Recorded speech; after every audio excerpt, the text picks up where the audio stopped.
So etong mga idol, WBA World Lightweight Champion na si Gervonta Tank Davis ay tila naapakan ang ego na matapos ito na nais makalaban ng Pinoy Legend 8 Division World Champion Manny Pacquiao, kung saan ngayon sa natapos lamang na laban nito kontra kay WBC World Welterweight Champion na si Mario Barrios na nauwi ang laban sa majority draw, ay rito ito pinangalanan ni President MP Promotion Sean Gibbons na ayon dito mga idol ay kung ang option ay magkaroon ng rematch kay Mario Barrios ay X na raw ito, kung saan ay nais na lamang nila ay makaharap na lamang ni Pacquiao ang kampiyon sa WBA World Welterweight Champion na si Rolly Romero, or di kaya ay ang kampiyon na si Tank Davis sa 135 pounds sa WBA. So ayon na rin sa naunang pahayag na ito ni Pacman na bago pa man ang laban nito kontra kay Barrios ay target na talaga nito ang sagupaan kay Tank Davis. Aniya ay tatapusin muna nito ang bakbakan kay Barrios at nais isunod si Tank Davis, na ibig sabihin lamang nitong mga idol ay mas matimbang si Tank Davis na gustong makaharap ni Manny Pacquiao. Subalit bago ito nang mangyari, kung sakali man ay sigurado na maraming kondisyon na ibabato rito kay Manny Pacquiao, na isa na rito mga idol ay tatanggi ito sa catchweight sa 143 pounds, na pangalawa rito ay ididemand ng kampo ni Tank Davis na sumalang si Pacman sa random test drug testing every 2 weeks. So pangatlo rito mga idol ay hihingi ito ng rehydration clause na dapat ay hindi lumampas si Pacquiao sa 150 pounds na bago ang kanilang sagupaan.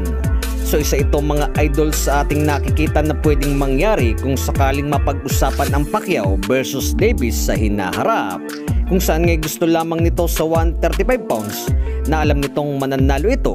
na tulad na lamang sa nangyaring laban nito kontra kay Ryan Garcia ay halos matuyot ng gusto si Garcia dahil sa mga demand na ito ni Tank Davis na pabor sa kanya. So doon pa lamang mga idol ay makikita mo na makakalamang si Tank Davis sa laban na ito kontra kay Pacquiao. So instead mga idol na si Tank Davis ay rito na lamang sila sa isang option na si Rolly Romero, kung saan ngay siguradong kakasa ito sa welterweight division dahil sa doon ito lumalaban at kampiyon. Na isa pa ay nais din ni Romero ang laban kay Pacquiao, kung kaya't hindi ito mahirap na maikasa. So ayon naman mga idol sa isang post na ito na matapos nating mabanggit na tila naapakan ang ego nito, ay tila bumanat ito kay Pacquiao. Aniya siya raw ang mas malakas kay Pacquiao dahil sa ninakaut daw nito si Barrios sa kanilang naging bakbakan.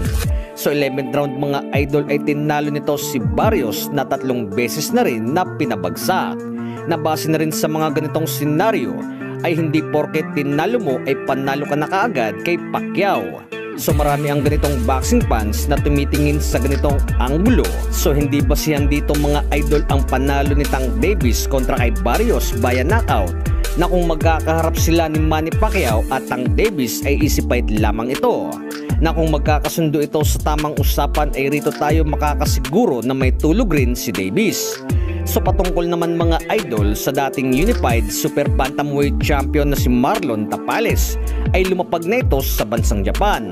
na para maging sparring partner ni Japanese superstar na Oya Inoue, na bilang paghahanda nito kontra sa kalabang si Murodjon Akmadaliev this coming September this year.